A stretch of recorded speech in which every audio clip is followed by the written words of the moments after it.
Big boss finale shoot top 2 contestants తో Sunday night 7:30, 8 కల్లా complete అయింది. ఆ తర్వాత వాళ్ళు వాళ్ళ ఫ్యామిలీస్ ని కలవడం, ఫ్యాన్స్ ని కలవడం, ఈ ప్రాసెస్ లోనే యూట్యూబ్ యాంకర్స్ అయిన శివ ఇంకా ధనుష్ వీళ్ళొచ్చి ప్రశాంత్ ని ఇంటర్వ్యూ కోసం అడిగారు. ఇప్పుడు నాతో నవ్వట్లేదు, ఇంటికి రండి, ఖచ్చితంగా మీకు ఇంటర్వ్యూ ఇస్తాను, ఏమీ అనుకోకండి ప్లీజ్ అని కూడా ప్రశాంత్ వాళ్ళతో చెప్పారు.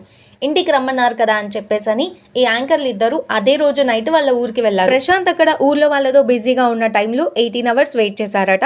ఆ టైంలోనే ప్రశాంత్ కి సంబంధించిన వాళ్ళు ఒక బ్యాడ్ వర్డ్ యూజ్ చేశారట వీళ్ళతో మాట్లాడుతూ. అంతే, ఇక అప్పటి నుండి రైతు బిడ్డ కార్డ్ యూజ్ చేసుకొని సింపతి వల్ల మాత్రమే ప్రశాంత్ గెలిచారని టార్గెట్ చేస్తూ ఇన్స్టాగ్రామ్ లో స్టోరీస్ పెడుతున్నారు ఇద్దరు. ఫస్ట్ ఆఫ్ ఆల్ ఆ మాట అనింది ప్రశాంత్ కాదు, అలాగే ఇంటర్వ్యూ ఇవ్వనని అయితే చెప్పలేదు కదా. ఒక ఇంటర్వ్యూ ఇవ్వకపోతే మరి ఇంతలా టార్గెట్ చేయాలా? ఫస్ట్ ఆఫ్ ఆల్ ఆ మాట అనింది ప్రశాంత్ కాదు, అలాగే ఇంటర్వ్యూ ఇవ్వనని అయితే చెప్పలేదు.